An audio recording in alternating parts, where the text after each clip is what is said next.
we didn't make up the name Muddy Creek Farm. It's in a deed from John Kellum. The Kellums from south of us were big hitters during the Revolutionary period and on. And they owned Muddy Creek Farm. The original patent to Muddy Creek Farm was in 1664, and that was to a guy by the name of Miles Gray. Several Eastern Shore notables have owned the farm since that time. A way to make money on the Eastern Shore in the 1600s was to bring indentured servants to the Eastern Shore. And what you got when you did that, you had to have a connection in London and somebody to sell them to, in essence, on the Eastern Shore. So Miles Gray was a former indentured servant who lived in Charlottesville, and he brought 65 indentured servants to the Eastern Shore.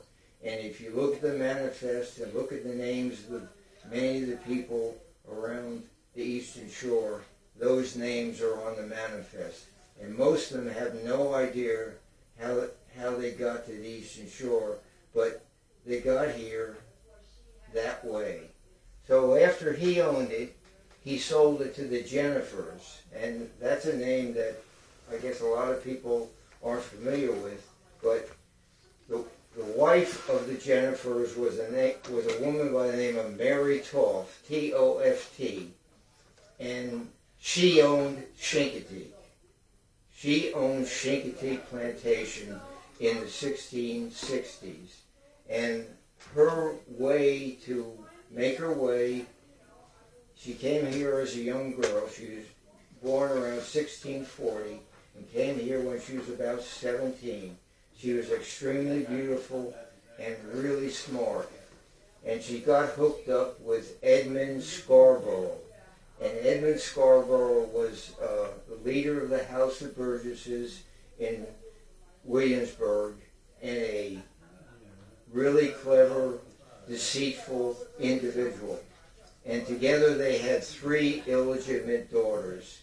He was married to a woman by the name of Mary, and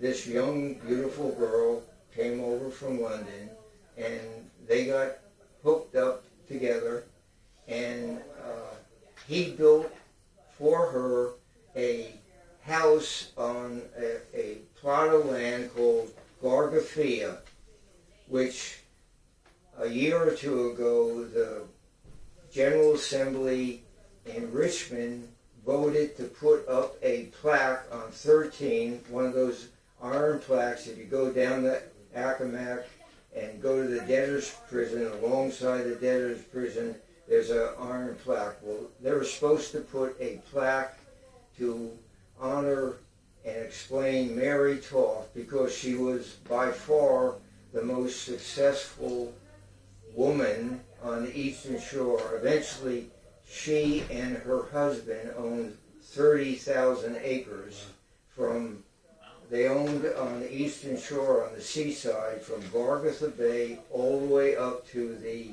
Maryland line. And Scarborough was the official surveyor for the state of Virginia, among other things. So it was a handy thing to know Scarborough if you own property. So what happened with her, she learned the headwright routine from him, and she started acquiring property on her own and became a major landowner, both on the Eastern Shore and in the Caribbean. And she also became a big trader, getting rum and sugar out of the Caribbean and trading it to Europe and so on and so forth. So she became a really successful individual. And in addition to that, Custis Rogers, Levin Teakle from the Teakle Mansion, and John Kellum owned the Muddy Creek Farm. Jesse Dickerson was a captain in the Eastern Shore militia during the Revolutionary War, and eventually became colonel of the Eastern Shore militia during the War of 1812. And he lived in the colonial house, which once stood opposite of ours.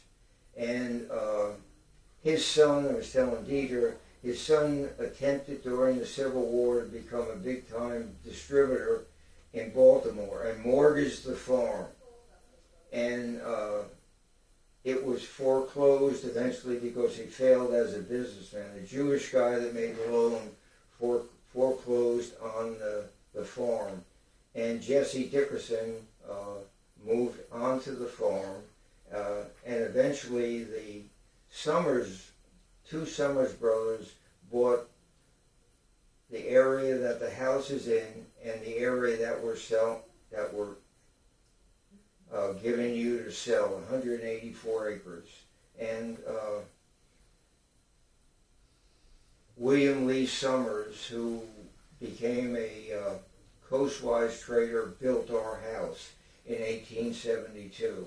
And he just did extremely well.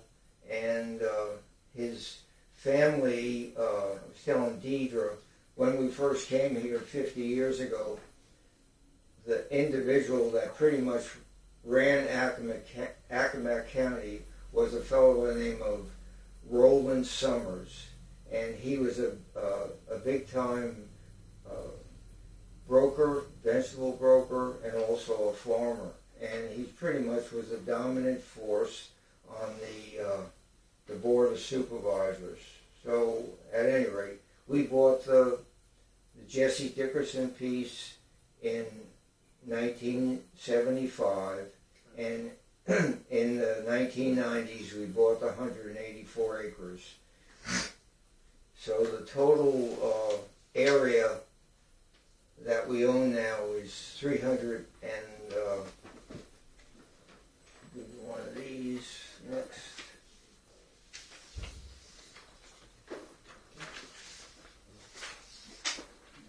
This is more historical. This is the famous Augustin Herman map of the Eastern Shore, the Chesapeake region. Of course, at that time, the rest of either one of these for you.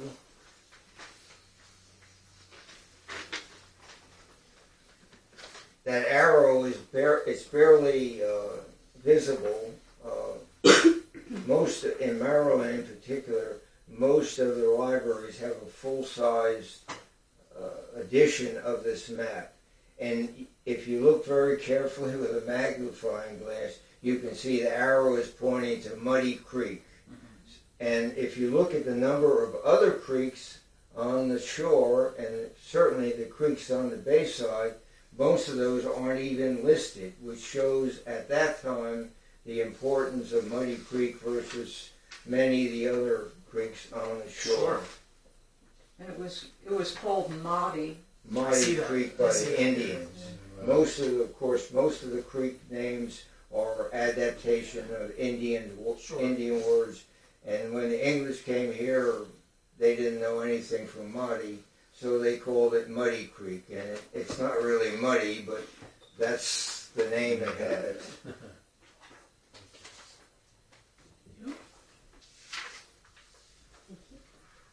And this is an article that appeared early in 2002. We were involved in a struggle over deer dogs running all over our property. And so Lon Wagner, who was the lead editor on the Daily Break, came over to do an article which resulted in that WBOC came down and did a piece on us also.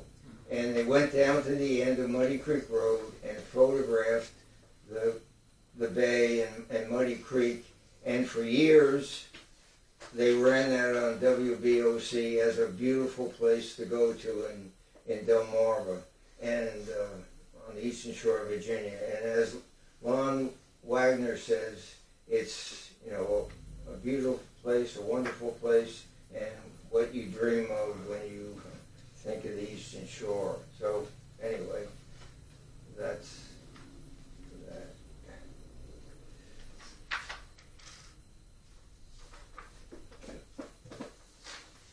Thank you. Sure. Okay, this is a map, so to speak, of the area around Muddy Creek Farm. And I just want to point out that I put in 1 through 5, and that the initial piece we bought, we subdivided into 10 lots. And lots 1 through 5, we initially sold through Irene Lewin to a captain who was some sort of diplomat in Washington who was going to put a house on it. And in essence, all Irene tried to do was flip it. And a couple of years ago, she sold 1 through 5 to a woman from East Hampton, New York, who owns 1 through 5. She bought the lot next to the launch area in Schooner Bay, and for a place for her to occasionally come to, she owns a house at Willis Wharf. Her mother left her a trust. The woman who bought it is a very smart person. She's an accountant. She works for a Colorado, Denver-based accounting firm, and she has a considerable amount of money. The estate they own in East Hampton is probably worth $15 million. So she's bought 1 through 5, and what we want to sell, 184 acres, we would like to sell it to somebody who's not a crazy and who has the capability to do something with it. Once we sell the balance, which is lots 6 through 10, not identified here, but that's what our house is on. We'll give, if you can sell the 184 acres, we'll give you the balance to sell, which will be lots, and all of these lots have an installed septic system. Lots 6 and 7 have almost 300 feet of quality bulkhead along the creek, and it should be something that can be sold for something worthwhile. So, we're hoping that you give us a good effort to sell 184. You sell it. Irene priced it at, when she first listed the product years ago, or this property years ago, she had $900,000 on it. She priced it at $495 with a 6-month contract, with the idea that she could sell it in 6 months. And I think, knowing Irene, she would have sold it to anybody and everybody, which is fine. That's what she's in business for. But we'd like to try to find somebody decent. Deidre knows some of the people that came over were crazies. We had a black guy who, I don't know what he was all about, but every week he came up with another excuse why he couldn't come up with the money, he couldn't close on it. And then we had a contract on Chad, who was definitely had some mental problems. Yeah. But so, I think we can find somebody better than that to buy the 184 acres. And I'm digressing a lot, but the thing that makes the property so valuable is its proximity to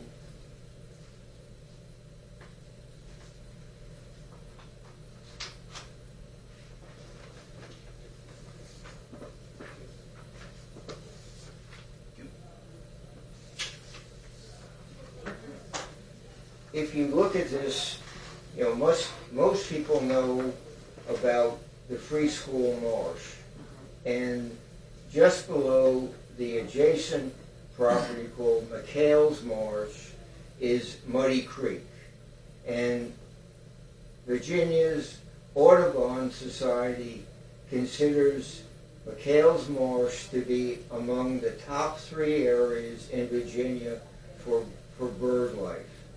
Not Assateague, but McHale's Marsh. And the thing about McHale's Marsh is you can't access it. Just like the Free School Marsh. We owned in Sanford probably the only property that we sold that 2 years ago, that would give the biologists access to the Free School Marsh. And George Allen, when we tried to sell it to the state of Virginia, George Allen at that time had we're not going to buy any private property. So we just gave up on it, and a couple of years ago a guy approached us and we sold it. So what I'm attempting to show you in this our piece of property and the surrounding area is the fact that McHale's Marsh comes in on the top of our property, basically. Right. When you come down Muddy Creek Road, the first piece of property that you pass is a piece of property that the federal government bought the development rights and the farming rights to, because they've created, most people on the shore aren't even aware of this, a railroad for the birds to forever be able to come down, migrate down the eastern shore. So that piece on the corner as you pass, as you come in, is owned by the federal government, and it can't be developed, it can't be farmed. And next to that, when you come in from 13 and come down the road to go to the Guard Shore, and you turn down the Winterville Road, I showed this to Deidre earlier, next to that property is another 40 acres rather, that's cut over. And Weichert listed that in 2023. The 40 acres and the 60 acres that can't be developed. The 40 acres, which obviously has no waterfront, was cut over property, sold in 2023 for $155,000. The balance of it, that 60 acres I was talking about, Weichert has that listed for $250,000. So $495 for 184 acres, wonderful waterfront, 4 cert letters is a bargain in our mind. I agree. Irene has 30 acres on Doe Creek, which I don't know if you do anything with it, and she has that listed for $495. So, you know, I know her pretty well. Went there and we had a subsequent meeting, and we just didn't have a good feeling as to what was going to happen. So Deidre did a heck of a job for us, as you know, without a contract, and we're straightforward people. You know, I told Deidre that if we sold it for all the work that she's done, we would reward her for it, and we would have. But at any rate, from an environmental, wildlife standpoint, our property is unparalleled, really. We've been a part of 4 national bird studies. The last one was in 2023, and supposedly on the bayside of the Chesapeake Bay, there are 150 species of birds. They found 120 of that in a couple hours on our property. So it gives you some idea of Sure. you know, what Assateague doesn't have is the kind of marsh that's on the bayside, and it doesn't have the kind of wilderness that we have.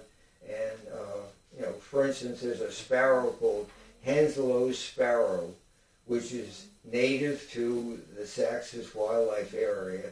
And any birder, it's kind of like the Rosetta Stone. If you can find Henslow's sparrow, that makes your career as a, and we've had some professional birders that, told me, boy, if I can find Henslow's sparrow, that would be just great. So anyway, I'm making a joke out of it, but. Can I ask you a question about the land that Weichert has? Pardon me? Can I ask you a question about the land that Weichert has? Weichert has still listed? The land that Wipers has on the cutovers, Chester's.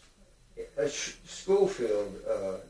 It's still listed, right? Yes. Yeah. So what? George has it listed. George Schofield. George Schofield. Yeah, we know him. Yeah, he's not around. He's got a sign on Winterville Road and on Muddy Creek. He's got a sign and it's fallen on the ground, and he's got a little box on the Winterville Road to put these flyers of his in. I'll show you those. But what can be done with that land? That's my question, because you said it's a wildlife. Can't be anything done with it? Nothing at all? Hunting? Well, the cutover was sold to an adjoining property owner. The easement is just for Here's everything migratory here. birds to fly through, and they cannot develop it. There's a Here's small what I was piece trying that to an verbally old Eastern Shore discuss. cabin was on. This and is they the said cutover. You could build on And that, that's sold but the for lot is really small. You can only $155,000, put 40 acres. So if somebody bought that, they would do it just to put that there, and the rest would just to look at, basically. Right. Okay. They can't cut any trees Yeah. off of it. Here are the properties I was talking about. These are the two properties that have the federal easement on it. Okay. And on the corner of the smaller property, there's an old shack. When we moved here, there was also a little cabin on it. And the people had the nerve to rent the cabin out. And some poor sucker and his wife lived in the cabin. Eventually fell down. In the corner of this piece, there's a little 20 by 30 lot with a fallen down little storage building on it. That's the only thing that could be conceivably developed. I don't know whether it's got any septic, or I don't think the people had any septic. So Weichert put this total, which was about 100 acres, on the market for $350. This piece here, the cutover, was sold for $155 in 2023. The balance of it is on the market for $250. So what we're talking about on our property is 184 acres with 4 cert letters, 2 freshwater impoundments, which one of the groups that was doing the bird studies was trying to find out what was happening with black ducks, and they couldn't find any black ducks. Well, all the black ducks are in those 2 freshwater impoundments. If they're anywhere around us, that's where they are. So that's the reality of it. But to answer your question, and this is, this is after they sold, this was initially, my eyesight's not the greatest, but as you can see, they listed all 3 properties for $350. I think it's on here. Yep, 105 acres for $350. Yeah. So they sold the cutover for $155,000, and then they put the 2 encumbered properties on the market for $250. They're still on the market, but I mean that's what they're asking. And what Irene was asking for ours, 184 acres, the cert letters, the impoundments, on and on and on, the history, etc. That's why we think $495 should be quite saleable. Oh, yeah, I agree. That's a good price. You're welcome to these, if you think there'll be some benefit.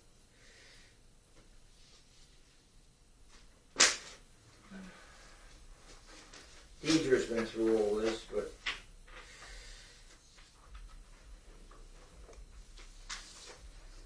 Thank you. here's the Buck Walters. I hired Buck Walters. He had surveyed, I'm sure you knew of Buck Walters. He died some time ago, but he was considered to be the best surveyor on the shore. He couldn't find where everything was. So I had a little bit of experience in going to the county courthouse, the clerk of the court, going in and finding where things were on the initial property we purchased. So I went down to the courthouse and started to try to research the property. And it was very difficult, to say the least. And I went over to the old surveyor's book at one time just to look at it. And wonder of wonders, I found in 1821, when hardly any property was ever surveyed on the Eastern Shore, our property, 184 acres, had been surveyed. And that's shown on Buck Walters' survey with those 4 different pieces. And what happened is the Kellums owned the property, and James Kellum died, and Mrs. Kellum's son-in-law was a man by the name of William Garrison. And at that time, he was the wheeler dealer in real estate on the Eastern Shore of Virginia. So the property had to be divided among James Kellum heirs. So Garrison had the property surveyed. Remember, at that time, they had to carry chains all around the periphery of the property. So that was done, and the 4 heirs drew straws and got one of the 4 pieces. And 2 of them didn't like what they got, so they decided to sell it. And they sold 1 piece to a guy by the name of John Summers, and another piece to a rebel, a guy by the name of Rebel. Well, as it was typical on the Eastern Shore at that time, Mrs. Kellum said, well, I never gave him approval to sell the property. I don't want it out of the family. So she had all the cars, and John Summers was some poor guy who had come down from Somerset County. And they took the property away from John Summers and took it down to the county seat and auctioned it off. Well, Jesse Dickerson had also come down from Somerset County, and he said, I'm not going to let this guy get screwed by the Kellums. So he had somebody go down and buy it, and then in turn he sold it to John Summers, who had paid $50 for it for $10. And he also gave him, at a good price, an adjacent piece of property so he could make a living as a farmer. And he prospered, and he had 5 sons, and every single one of them became a factor on the Eastern Shore. And among them, William Lee became the most famous and the most successful. When he died in 1904, he owned 13 farms on the Eastern Shore, and he had $100,000 out on loan all throughout the Eastern Shore.